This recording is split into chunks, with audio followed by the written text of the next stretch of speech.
The wind howled through the pines like a wounded animal, carrying with it the scent of snow and solitude. Ezra Cole had lived in these mountains for 7 years, and he knew every sound the wilderness made. He knew the difference between a bear's heavy tread and an elk's cautious steps. He knew when the wind spoke of coming storms and when it whispered of clear skies. But on this particular October morning, he heard something he had never heard before: the sound of human suffering. It started as a scratching at his door, so faint he thought it might be a raccoon, or perhaps a branch dragging across the wood. Ezra sat in his chair by the stone fireplace, a cup of bitter coffee cooling in his weathered hands. He was a tall man, lean as a lodgepole pine, with a beard that had gone more salt than pepper. His eyes were the color of flint, and they had seen things that made solitude seem like salvation rather than punishment. The scratching came again, more insistent this time, followed by a sound that made his blood run cold, a whimper, weak and desperate, undeniably human. Ezra rose quickly, his chair scraping against the wooden floor. He reached for the rifle that leaned against the wall near the door, a habit born from years of living where grizzlies and mountain lions made their homes. But when he opened the door, no predator greeted him. Instead, collapsed across his threshold like a broken puppet, lay a young woman.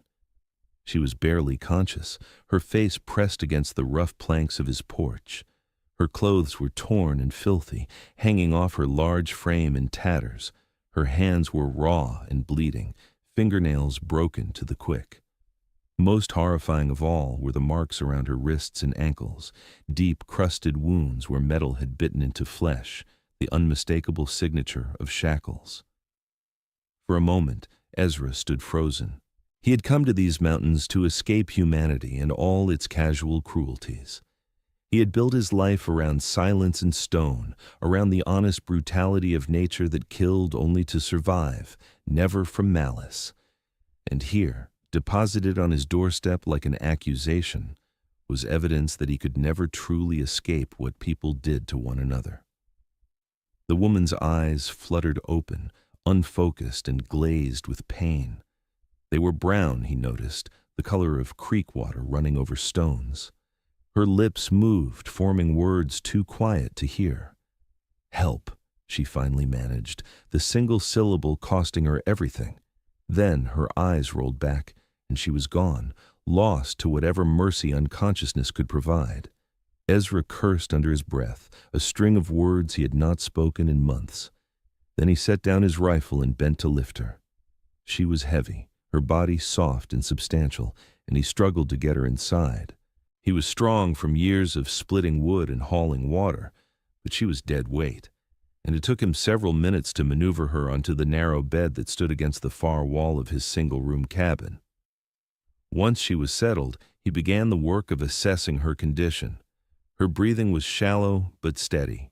Her pulse was weak but present. The wounds on her wrists and ankles were infected, the flesh around them hot and swollen. She had scratches and bruises covering her exposed skin, and her feet were torn to ribbons as if she had walked over broken glass. No, not walked, crawled. The abrasions on her knees and the palms of her hands told that story clearly enough. Ezra heated water on his wood stove and gathered what medical supplies he kept. A bottle of whiskey for disinfecting, clean cloth for bandages, a needle and thread for sutures if needed. He had learned rough field medicine during his years in the army, before everything had fallen apart, before he had decided that civilization was a lie people told themselves while they committed atrocities.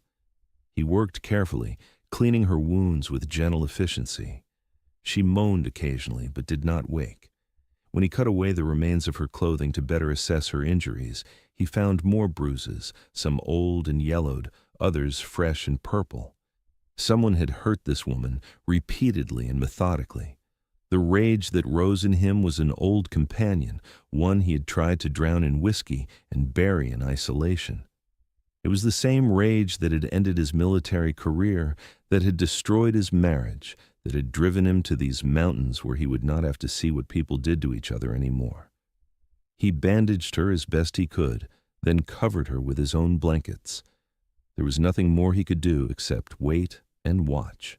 If the infections took hold, if she had internal injuries he could not see, she might not survive. But she had made it this far, had somehow broken free of her chains and crawled, God knew how many miles through wilderness that killed grown men with experience. That spoke to a strength that went beyond the physical. Ezra pulled his chair close to the bed and settled in to keep vigil.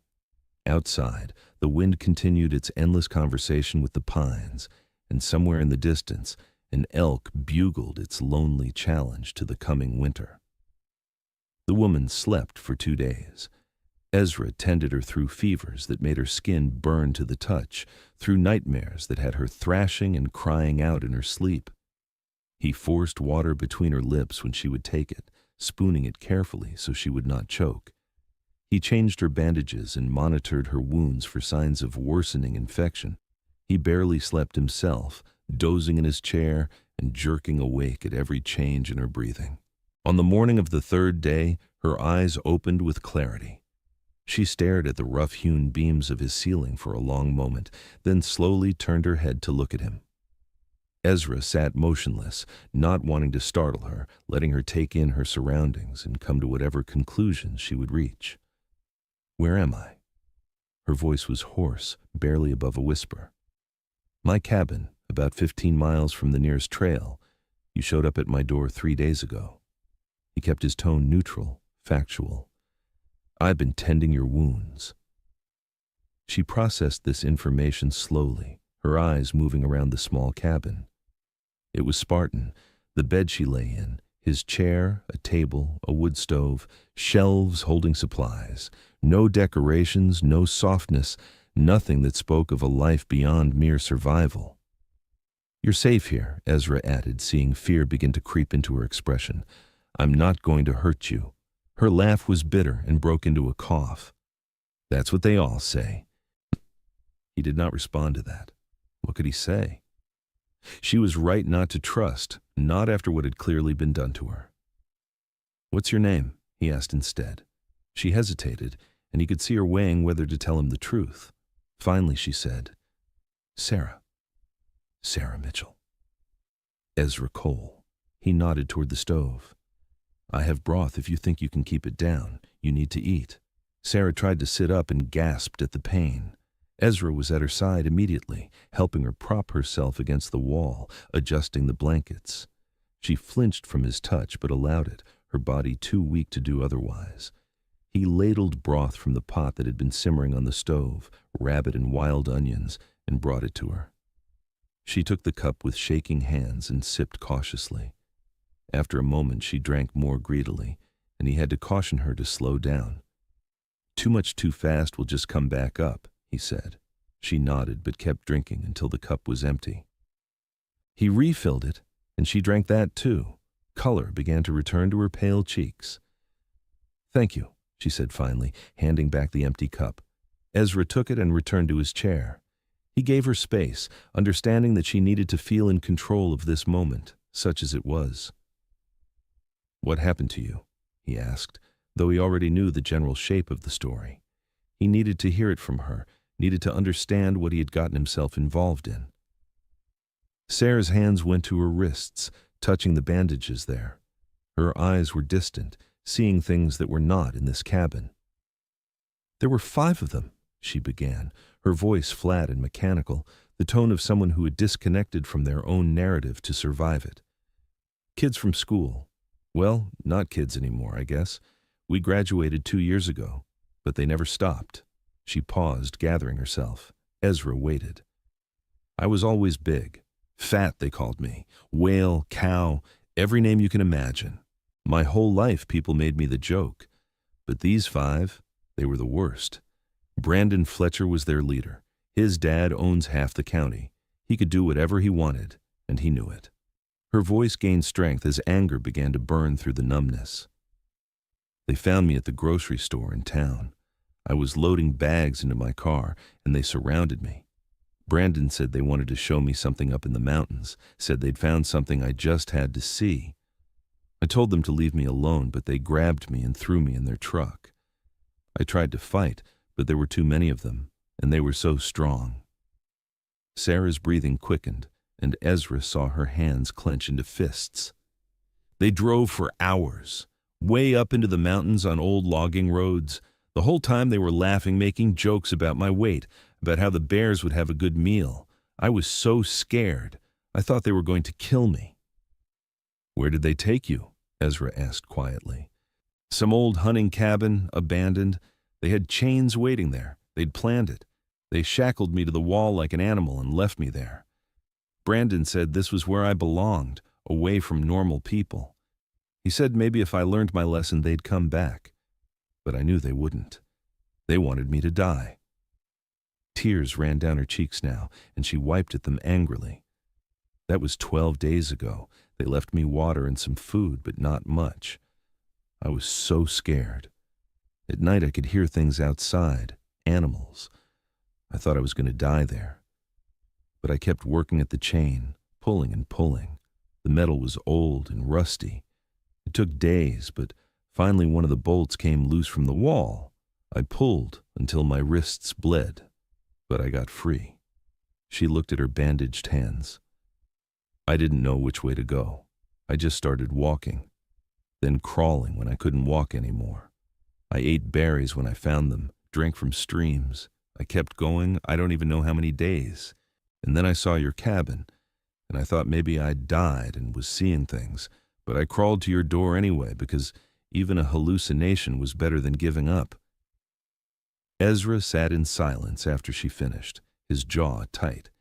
He had seen atrocities during his tours overseas, had been ordered to do things that still visited him in nightmares. But there was something particularly vile about what had been done to Sarah. War at least pretended to have purpose. This was cruelty for its own sake. Young people tormenting someone for entertainment. "Your parents," he said. "They must be looking for you." Sarah's face crumpled. "My mom died 4 years ago. Cancer. My dad, he's got dementia. He's in a care home. Doesn't even know who I am most days. I was alone. That's why they picked me. No one would care enough to really look." "The authorities won't do anything," she interrupted, her voice hard. "Brandon's dad is the sheriff. His uncle is the mayor. You think anyone's going to believe me over them? Even if they did, it would be my word against 5 of theirs. They'd say I wandered off on my own, got lost. They'd say I was crazy, making things up for attention." Ezra knew she was right. He had seen how power protected its own, how systems of justice bent and broke when convenient. It was part of why he had left civilization behind. "So, what do you want to do?" he asked. Sarah met his eyes, and he saw something fierce burning there beneath the pain. "I want to survive," she said. "I want to get strong, and then I want them to face what they did." Ezra nodded slowly. He understood that desire. He had felt it himself many times. The question was whether he would help her or turn her away, send her back down the mountain to a world that had already shown her how little it cared. He thought about the life he had built here, the careful solitude. Helping her would complicate everything. It would mean contact with the outside world, would mean getting involved in other people's problems again. But she had crawled miles through wilderness to reach his door. She had survived something designed to kill her through nothing but pure, stubborn will. And when he looked at her, he did not see a victim. He saw a fighter. "All right," he said finally. "You can stay. Until you're healed, until you're strong enough. But then you need to decide what comes next." Relief washed over Sarah's face so completely that she began to cry again, this time from something other than pain. "Thank you," she whispered. "Thank you." Ezra stood and walked to the stove, uncomfortable with gratitude. "Get some rest. You've still got a lot of healing to do." As Sarah drifted back to sleep, Ezra stood at his window and looked out at the mountains. The wind was picking up and he could smell snow coming. It would be an early winter this year. He wondered what he had just agreed to, whether he had just ended 7 years of carefully maintained peace. But when he glanced back at Sarah, sleeping fitfully in his bed, her bandaged hands resting on the rough blanket, he felt something he had not felt in a very long time. Purpose. The weeks that followed established a routine. Sarah healed slowly but steadily. The infections in her wrists and ankles responded to the honey Ezra used as a natural antibiotic, a trick he had learned from an old medic. Her feet mended, the torn flesh knitting back together. The bruises faded from purple to yellow to gone. As her body healed, she began to help around the cabin. At first, it was small things, stirring the pot on the stove, folding blankets, organizing supplies. Ezra protested that she should rest, but she insisted. Staying busy kept her mind from dwelling on what had happened. "I need to be useful," she told him. "I need to remember I'm more than what they made me." Ezra understood that, so he let her help. She learned to split kindling, though her technique was terrible at first and Ezra had to stop her before she took off a finger. She learned to set snares for rabbits and to skin them once caught, though the first time made her cry. She learned to read the weather and the color of the sky and the behavior of the birds. Ezra was not a natural teacher. He was used to silence, to keeping his own counsel. But Sarah asked questions constantly, eager to learn, and he found himself answering. He showed her how to start a fire without matches, how to find north without a compass, how to identify edible plants and poisonous ones. "Why did you come up here?" she asked him one evening as they sat by the fire, the first snow of the season falling outside. Ezra was quiet for a long time. He got tired of people, he said finally. "That's not really an answer. It's the only one I've got." But later that night, unable to sleep, he told her more. About the army, about the things he had been ordered to do, about coming home to a country that thanked him for his service, while looking away from what that service had cost. About his ex-wife, who had tried to understand but eventually gave up. About the anger that lived in him like a second heart, pumping rage instead of blood. "I came here because I was dangerous," he admitted, "not to others, but to myself. I needed to put distance between me and a loaded gun." Sarah was quiet after that confession. Then she said, "I think I understand that. Not the war stuff, but the feeling, like you're not safe in your own skin." "Yeah," Ezra said, "like that." A month passed, then two. Sarah grew stronger. The softness that had been her curse in the world below became an asset up here. Her body stored energy efficiently, and as she worked alongside Ezra, that softness gave way to muscle beneath. She learned to move through the forest quietly, to track game, to shoot Ezra's rifle with increasing accuracy. She also learned to fight. Ezra had not planned to teach her this, but one day she asked him directly, "Show me how to hurt someone, really hurt them." He should have refused. Violence was not the answer, and he knew better than most where that road led. But he also knew that Sarah needed this, needed to feel capable of defending herself, needed to know she would never be helpless again. So he taught her. Not sport fighting or martial arts, but the brutal, efficient violence of someone who fights to survive.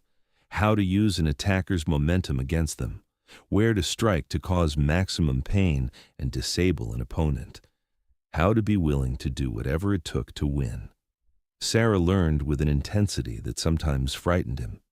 She threw herself into the training, pushing through pain and exhaustion. When she took a bad fall sparring and split her lip, she wiped the blood away and asked to go again. "You've got to be careful," Ezra warned. "That kind of anger, it can consume you." "Good," Sarah said, her eyes hard. "I want it to." Winter settled over the mountains in earnest. The snow piled deep, transforming the landscape into a monochrome world of white and dark. They were snowed in for weeks at a time, confined to the cabin and the immediate area around it. It should have been claustrophobic, two people with their own demons trapped in a small space, but somehow it worked. They fell into an easy companionship built on mutual respect and shared solitude. Ezra found himself talking more than he had in years, telling stories about his childhood, about his time overseas, Sarah talked about her mother, about the dreams she'd had before the world taught her to make herself small and apologetic for existing. "I wanted to be a writer," she confessed one night. "Stupid, right? Fat girl from nowhere thinking she had stories worth telling." "Not stupid," Ezra said. "You survived 12 days chained in the wilderness and crawled your way out. I'd say you've got at least one hell of a story." Sarah smiled at that, a real smile that lit up her face and made her look years younger. As winter loosened its grip and early spring began to show itself in the lengthening days, Sarah came to a decision. "I need to go back," she told Ezra one morning. He had known this was coming. She could not hide in the mountains forever, and part of him had been waiting for the day she would choose to leave. "When?" he asked. "Soon, before I lose my nerve." She paused. "I need to face them, not for revenge, but for me. I need them to see that they didn't break me." Ezra nodded. He understood the need to look your demons in the eye, even if they wore human faces. "I'll take you down," he said. "Make sure you get there safe." "You don't have to—" "I know, but I will." They prepared for the journey down the mountain. Ezra packed supplies, checked his rifle, made sure they had everything they might need. Sarah seemed calm, almost serene, but he could see the tension in her shoulders, the way her hands would clench and unclench. The night before they were to leave, Sarah came and sat beside Ezra's chair. "Whatever happens down there," she said, "I want you to know you saved my life, not just by helping me when I showed up, but by showing me I could be strong, by treating me like I mattered." Ezra felt his throat tighten. "You always mattered. Those bastards who tried to convince you otherwise were wrong." She reached out and took his hand, and they sat like that for a long while. Two people who had been broken by the world in different ways, finding something like peace in the silence. They left at dawn. The hike down the mountain took 2 days, following trails that were barely visible, crossing streams swollen with snowmelt. Ezra led the way, and Sarah followed with a confidence that would have been unimaginable months ago. When they finally reached the small mountain town of Cedar Ridge, population 3,000, it was like entering a different world. Cars and electricity, people talking on cell phones, the smell of fast food and exhaust. Sarah stopped at the edge of town and took a deep breath. "You ready?" Ezra asked. "No," she said honestly, "but I'm doing it anyway."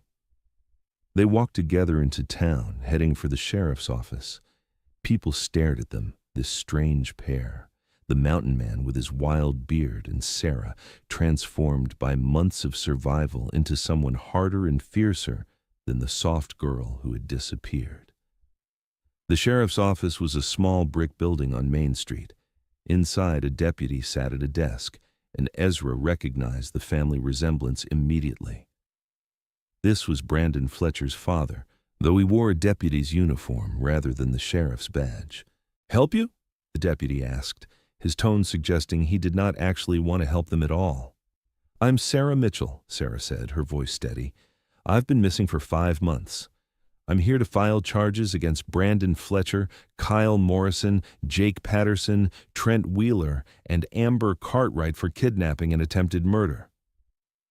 The deputy's face went through several shades of color. "Now hold on, that's a serious accusation." "Yes, it is," Sarah interrupted, "and I have evidence. The wounds on my wrists where they shackled me, the location of the cabin where they left me to die, physical descriptions of all 5 of them and their vehicle." "Brandon's a good kid. You must be confused." "I'm not confused," Sarah said, and her voice could have cut glass. "They drove me up to an abandoned cabin, chained me to a wall, and left me there. If I hadn't managed to escape, I would be dead. And if you don't take my statement, I'll go to the state police and the newspapers and anyone else who will listen." The deputy's jaw worked, but he could see he was cornered. "Fine, I'll take your statement, but this is going to go nowhere. You understand that? Your word against 5 respected members of this community." "We'll see," Sarah said. She gave her statement, Ezra standing silently beside her.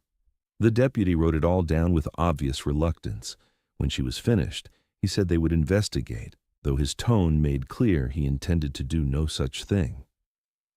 Outside, Sarah sagged against Ezra. That went exactly like I expected. "What now?" he asked. "Now I make noise," she said. "I go to the local paper. I call the state police myself. I make it impossible for them to ignore this."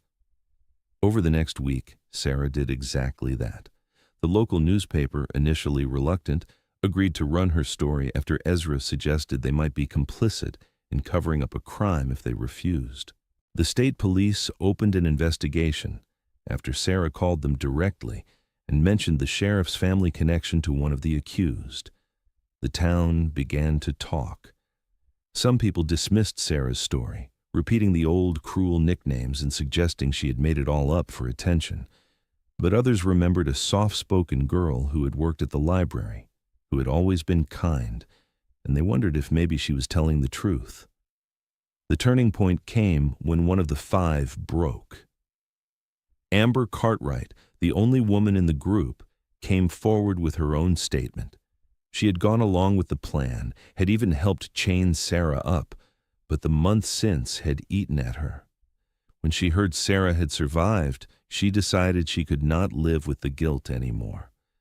Her confession corroborated everything Sarah had said. The other four tried to claim Amber was lying, but the physical evidence backed Sarah's story. The location of the cabin, the chain still hanging from the wall, the bolt that had been pulled loose, all of it matched. Brandon Fletcher was arrested, and his father resigned in disgrace. The others followed, their privilege unable to shield them anymore. They would face trial, and even with expensive lawyers, the evidence was damning. Sarah watched the arrests from a safe distance, Ezra at her side. When it was done, when they were all in custody, she finally allowed herself to cry, great heaving sobs that shook her whole body. "It's over," Ezra said quietly. "No," Sarah said, wiping her eyes. "It's just starting. The real work is learning to live with what happened, learning to not let it define me." She looked up at the mountains visible in the distance. "But I think I know where to start." Ezra followed her gaze and smiled. "You're welcome to stay as long as you like." "Thank you," she said, "but I think I need to find my own mountain, my own place to heal. You gave me the tools. Now I need to use them." He understood that. She needed to prove to herself that she could stand alone, that she was not simply trading one dependence for another. "Where will you go?" he asked. "I don't know yet. Somewhere I can write, I think. Somewhere quiet. Maybe not as remote as your place, but somewhere I can hear myself think." They stood together in comfortable silence, watching the mountains. "Will you be all right?" Sarah asked. "Going back to being alone?" Ezra considered the question. "I think so. It's different now, though. Before I was hiding. Now I'm just choosing the quiet. That's not the same thing." Sarah nodded. She understood. A few days later, Ezra walked Sarah to the bus station. She had a backpack filled with supplies, some money she had withdrawn from an account that had sat untouched for months, and a determination that radiated from her like heat. "Thank you," she said one more time, "for everything." "You saved yourself," Ezra replied. "I just gave you a place to rest." She hugged him, fierce and quick, and then she was boarding the bus. Ezra watched it pull away, carrying Sarah toward whatever future she would build for herself. Then he turned and began the long walk back up the mountain, back to his cabin, back to his chosen solitude. But it felt different now. The silence was not oppressive, but peaceful. The isolation was not hiding, but healing. When he reached his cabin 2 days later, he found it exactly as he had left it, rough, spare, and honest. He built a fire in the stove and made coffee, sitting in his chair and looking out at the endless forest. The wind spoke in the pines, and somewhere far off an elk bugled. Ezra listened to it all and smiled. He was alone again. But he was not lonely. And somewhere out there, a young woman who had survived the unsurvivable was building a new life, carrying with her the lessons learned in these mountains. That strength came in many forms, that survival was a choice you made every day, and that sometimes the people you least expected would reach out a hand when you needed it most. The story did not end neatly. Stories like this never did. Sarah would struggle with trauma for years to come. Ezra would still wake from nightmares, still feel the rage that had driven him to the mountains.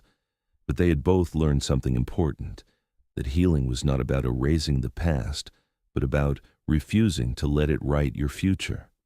In the cabin on the mountain, Ezra Cole sat by his fire and thought about the strange, obese girl who had crawled to his door and changed everything. He thought about the person she had become, strong and fierce and unbreakable. And he thought that maybe, just maybe, there was still some good left in the world after all.